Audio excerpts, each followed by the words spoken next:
simply overwhelmed by the love and the emotions that you express on this occasion, Madam President and Mr. Chair of the Board and distinguished faculty and my student friends. It's a very touching moment for me. It's usually a touching moment. For me, it's a especially touching moment. Because suddenly I'm coming from another world. I got lost there. You bring me back to my real world. I feel so comfortable. That's where I belong to. That's where I enjoy being. And the campus always thrills me by being with the faculty, with the students, with the challenges. This is an exciting world. And then you find your path. How to see things in a clearer way than it was before. That's what the university campus is all about. Taking challenges, building future. Imagine. I put a lot of importance to the young people and the faculty and campus as a whole. Importance of imagination. I said everybody is telling you learn. That's fine, that's okay. But spend as much time as you do in learning. Imagine. Because imagination is the way which creates the world. If you imagine, I try to emphasize to the young people, if you imagine, it will happen. If you don't imagine, it will never happen. Because you didn't imagine it. So easy. I see imagination gives you the power to unleash yourself. Without that, you are stuck with the reality. Reality is not given. Reality is created. We create it. That's what the beauty of the university campus is. Create the next day, next world, where we are. And you don't realize it at the moment. It's fun, wonderful time being in the campus, making friends. But along the way, we are challenging. We are saying, why not? What about this way? And that make it happen. Because you said, why not? If you didn't ask that question, why not? We would have remained the way we were all the time. So that's what excites me when I come back to the campus, when I meet you, meet the young people. Remind me what I am, what I'm supposed to do. One question I raised when I first started teaching in Bangladesh. Said if the university is the reservoir of all the knowledge, that's what one description of the university. All the knowledge of the world is compressed into the university. If so, if all the knowledge is stored, made it a reservoir, the campus. How come you have so much power outside your door in Bangladesh? How come your knowledge doesn't spill over to them? Maybe your reservoir doesn't have anything. You're faking it. If there's a real thing, it should have come out. Solution would be long found. I said, there should be connection between the people who live outside the campus and the people who are practicing, learning, teaching within the campus. Now, there is distance.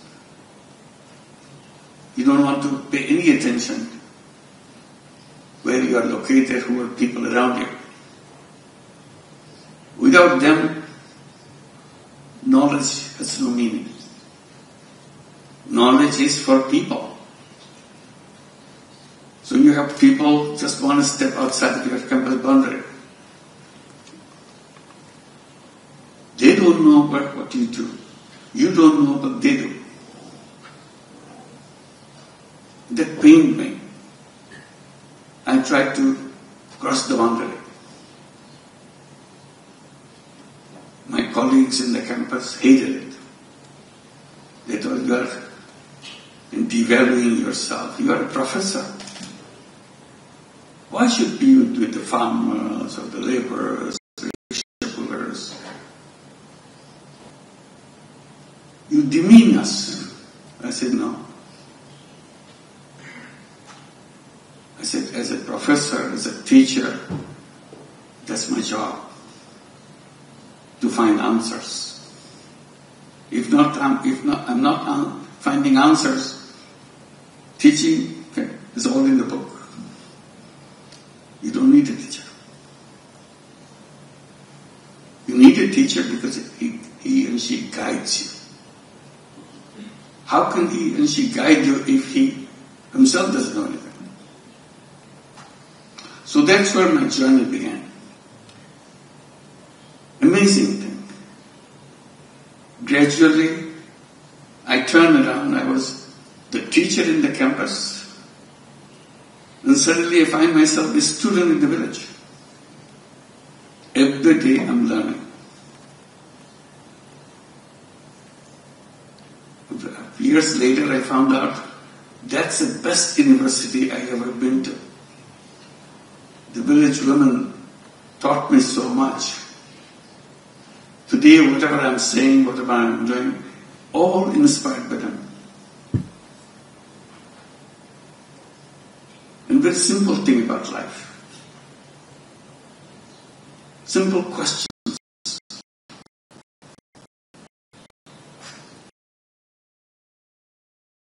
And first began with just giving tiny loans. I had no idea. No book tells me that I had to pay good. It's because of the necessity of the circumstances. Forced me to take action. Very innocent action. I didn't think it was an academic work I was doing.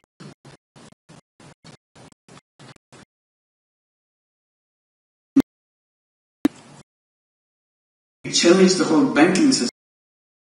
I said, it's very funny. Banking system is designed in a way, the more you are rich,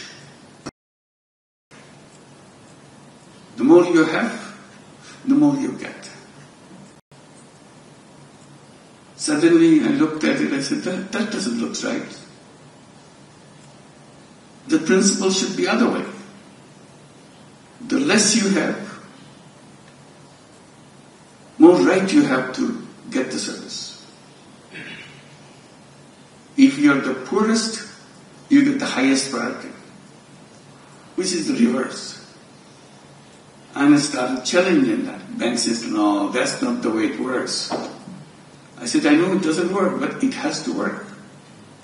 They said, it will never work. I said, it's working. And that voice I raised again and again. It took a long time to get the attention of the universities around the world. Universities are shielded away. They don't want to get into subjects which are not in the book. And I'm doing something which is not in the book. They think it's a non-academic subject. I think it's very much academic subject. It relates to people's life. If it relates to people's life, it relates to university. So that's the journey led by this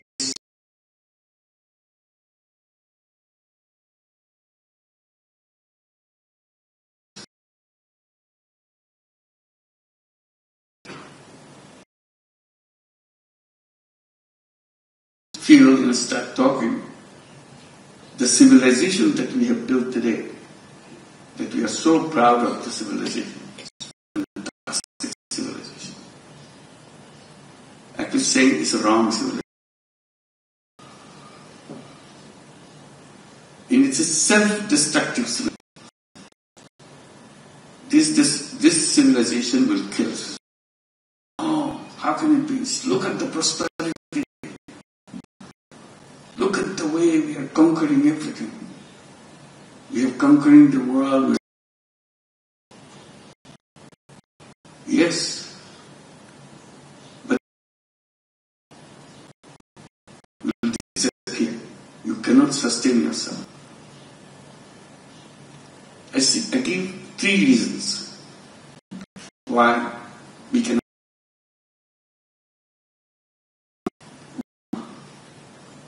Environment. Everybody agrees there's something wrong with us on the environment issue.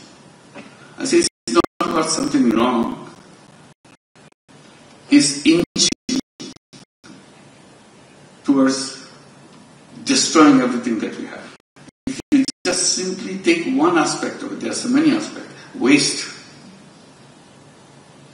I said the way we are fast exploding with waste.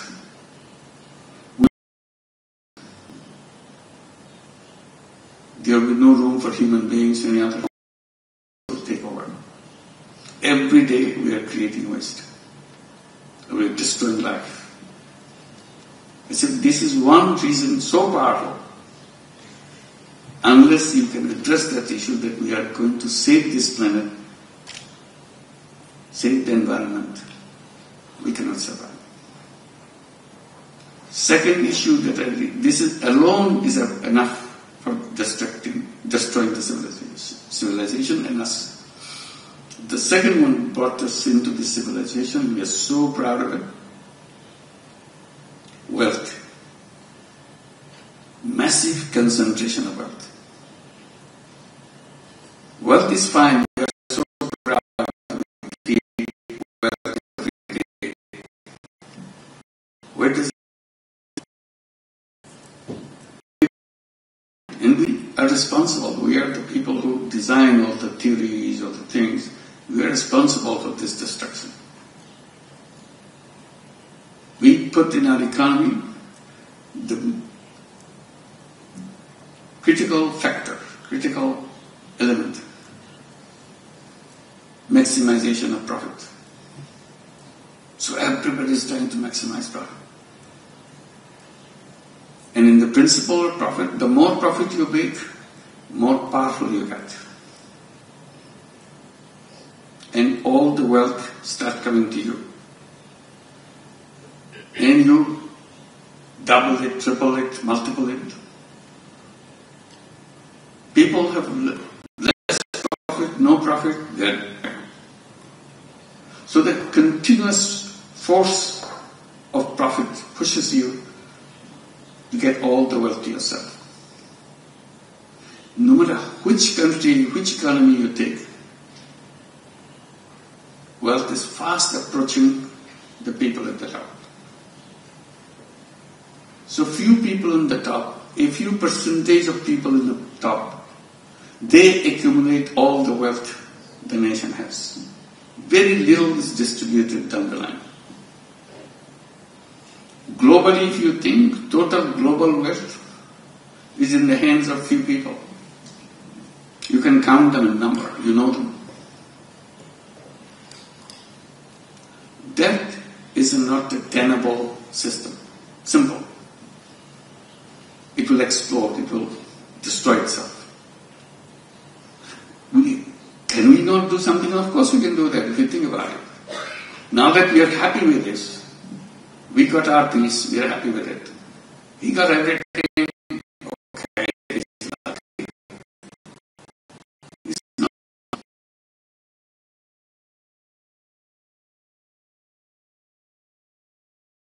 Every other people is as smart as him. Once you get bigger, you get the biggest. You continue. That everywhere is not. So that again, wealth concentration will be creating chaos everywhere. And it will explode. We have no solution for that. Unless we come back to, can we address that? And the third one, which will kill, destroy the whole world, is unemployment. We talk about employment all the time, but work for unemployment. We design technology, powerful technology. Where you need 10 people, now we need 1 people. Where you need 100, we now can do it 2 of them. So what happens to people who are left out? Because technology is moving in that. Now you have the artificial intelligence. You are so happy. You practically don't need any people, so they are so proud. Is it a good news? You don't need any people? An artificial intelligence can design things on their own. I said, oh my God.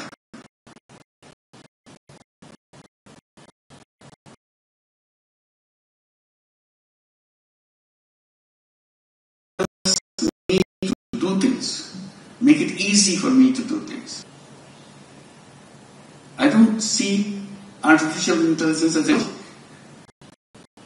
Because I see that artificial technology is taking away my control on this.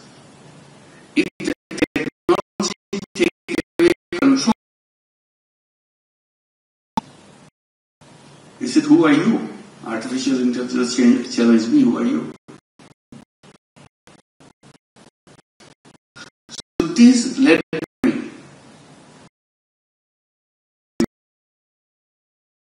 130 clubs. Simple idea, we can practice it. Simple idea because we are saying in a personal way, each one of us is a 30 club. Each person make a commitment. I will not do anything which needs to use fossil fuel, plastic. So I'll stay away from it.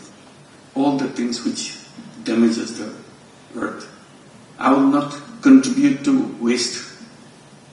If I have one shirt, I don't need another shirt. Because another shirt is waste. But here we created an economy, buy, fashion, throw away. So you have to counter. So I become a person to save the planet. No waste for me. I do not seek jobs because job takes away my creativity. So unemployment will turn into entrepreneurship. I'm not looking for employment. Unemployment doesn't mean anything to me. That's how I was born, as an entrepreneur. But the school taught me to learn so that I can get a good job. So my orientation is, if I don't get a job, I'm useless. I'm a failure. I said, that's not true. You are born as an entrepreneur, as a creative person. You see, essence of human being is creativity. If you don't have creativity, you are nothing. Every single person is creativity. But we are so focused on pushing it down. No creativity, just follow the orders. I said, we are not slaves. But our system turned us into slaves. The more obedient I am, more progress I make in my job. I said, the whole purpose of being a human being is totally defeated. So I've been entrepreneur. I can create the world that I want. So these are the 3 zeros. On top of it, another idea came and attached to it. Business for profit maximization. I said, who said so? We'll create business for no profit at all, for no personal profit. Company, business will make profit, but profit will stay with the business, not with the owner. Why I create that? I create business for solution of problems, for a purpose, not for making money. Only purpose in business today is making money. I said, no, that's not what it is. Business is a wonderful tool. But the question is, what do you use it for? You are using it for personal gain. They explained it away by saying, you know what? That's the way human beings are. They are selfish. They want to make money. That's why you have to build a system based on selfishness. Because that's the unique quality of human being, is selfish. I said, you misunderstood human being. Human beings are selfish and selfless. But you cut off the selfless part. You keep only the selfish part. You build the whole world on the basis of selfish part and create a wrong world. If you address it as a human being, selfish and selfless, you would have 2 kinds of business. One is a selfish business, and another is a selfless business. And we encourage to create selfless businesses. Japanese young people love that. Many created big companies now. What we call social business.